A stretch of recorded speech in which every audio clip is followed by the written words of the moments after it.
Happy Valentine's Day, everybody. And I figure, with the live-action adaptation coming out later this year, let's talk about Kim Possible.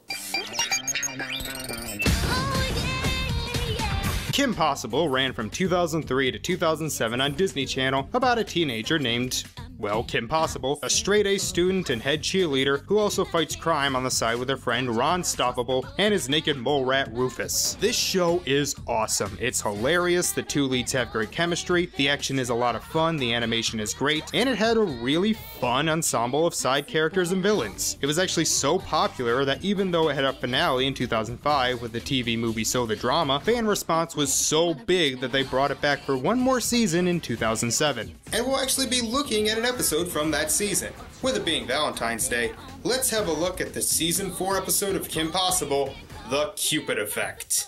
We start with Kim and her friend Monique at work as Monique complains about her horrible date at the drive-thru. What happened to LaShawn? She shot him. There are two people in this world it's okay to shoot. People trying to kill you, and guys who take you to fast food restaurants on a first date. Valentine's Day is approaching and she asks Kim when her and Ron's plans are, to which she says they don't have any. Hey, KP. Hey, how come you're not at work? Yeah, pet department's closed for a while. Some cages were left open. Food chain issues. So much blood, Kim. So much blood. Ron seems to have forgotten that Valentine's Day happens in February, but remembers that he now has a girlfriend. Kim! Huh? Ah! Wait! You know what? You gotta warn me when you're going real world. Oh, I completely forgot that Wade started appearing in person around this time. He's here to replace Kim's communicator battery, but notices Monique and, well, the Cupid Effect happens. Monique! Hi! Ah yes, the true mark of generic love stories. Being so in love that you start stumbling over your words. I'm not saying this can't work, there are some episodes that do this that I do really like, but here it's just kind of annoying. So Wade has fallen in love with Monique, and while the girls think it's creepy, Ron is all for it. Have to admit, Wade is kinda sweet though, isn't he? He's also 12 and Monique is 18. Their relationship is illegal in all 50 states. I saw how you were looking at Monique. I wasn't looking at anything. I never saw her in person before. And she smelled so nice. Ew. Ron comes over and lies to Wade, saying that she agreed to go out as friends, and so they go to fancy him up. We gotta make you seem more mature. Shouldn't I just be myself? That only works in cartoons. Now, to be fair, this line is funny. I look like Lincoln. Ready for President's Day! And there's also a really funny moment involving Ron's homework.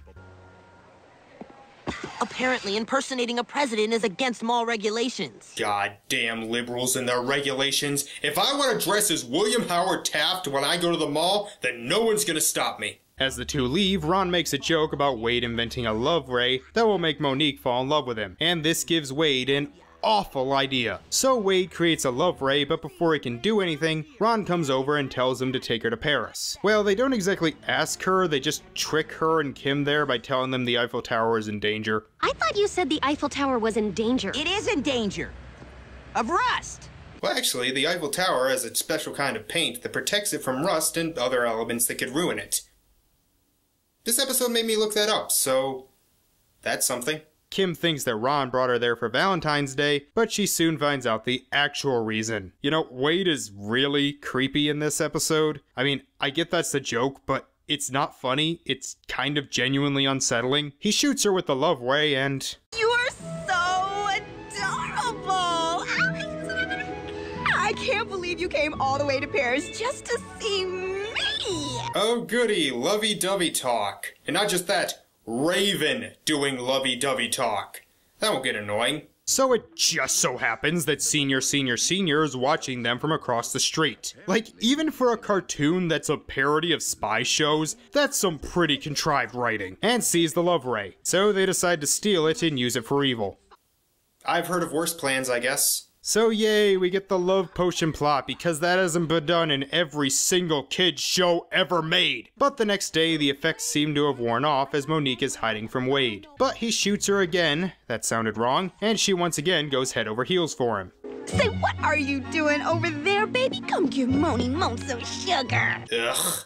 These effects don't seem to work that long. Seriously, it seems to only last like a few minutes, but he keeps shooting her. He tells Ron about the ray, and meanwhile, the seniors get inside Wade's house and steal the blueprints for the love way that Ray just kept open on his computer. You know, Wade, for a child genius, you're kind of an idiot. Kim is starting to get suspicious, but after Wade calls to tell Ron that the plans were stolen, he confesses. What were you thinking? I just really like Monique.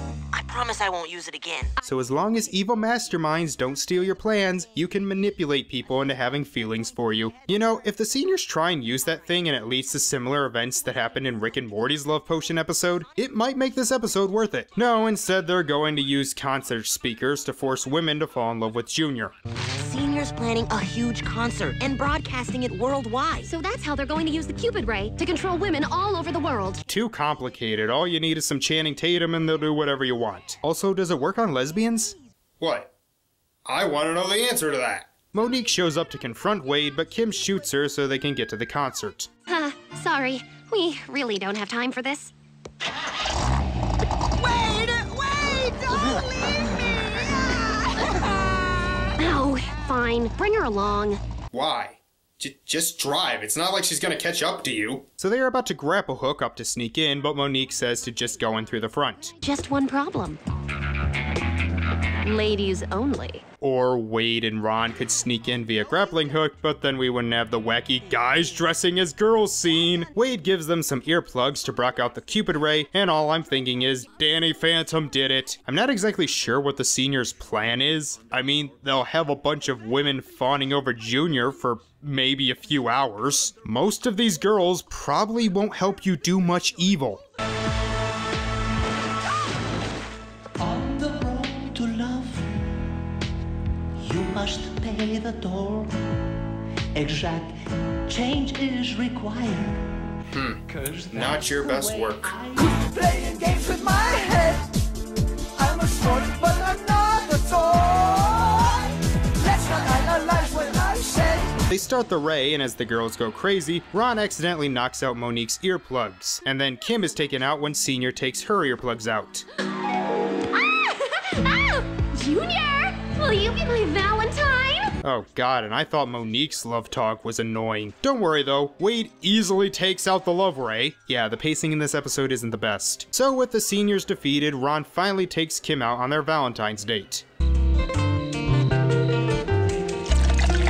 A simple date, just like you said. Kim, you can do so much better. Monique yells at Wade but admits that it was sweet that he likes her. No, it's not. But Wade immediately falls for a much younger girl, making everything we just watched pointless.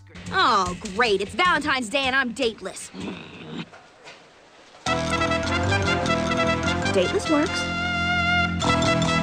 So throughout this episode, Monique was drugged, stalked, and forced to fall in love with two guys she didn't really like that much, and in the end, she's the only one who's dateless. Okay.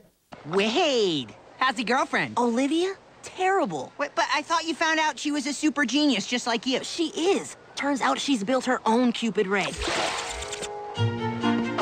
Oh, sweetie Peach, I missed you this much. You don't think Kim has one of those? Hey, Ron. What are you doing? Nothing. Ha! When a guy does it to a girl, it's creepy, but when a girl does it to a guy, it's hilarious! God bless double standards. Well, that was the Cupid Effect, and it was, This episode is definitely in Love God territory, not just because it's also a love potion plot, but they're of a similar quality. While this has less implications, it's also much more annoying and has less laughs. The characters are at their most obnoxious, the plot takes forever to really start with the villains not even entering until about halfway through. It's contrived and overall just kinda boring and forgettable. There's some good jokes at the beginning, and really the story isn't terrible, but in a show as iconic as Kim Possible, this is one I don't see many people bring up, and for good reason. Well, I hope you all have a happy Valentine's Day, but don't think we're done with romance just yet. Join me next time when we'll talk about a 2010 rom-com that was nominated for Worst Picture. Thank you all for watching, and I will see you next time. Bye. He's my special sun pony. Yeah. He He's my schmoopy doopy sweetie weedy pony pie. You're my schmoopy doopy sweetie weedy pony pie. You're my cutie patootie lovey-dovey honey bunny. You're my hearty smarty smoochy woochy baby Woody.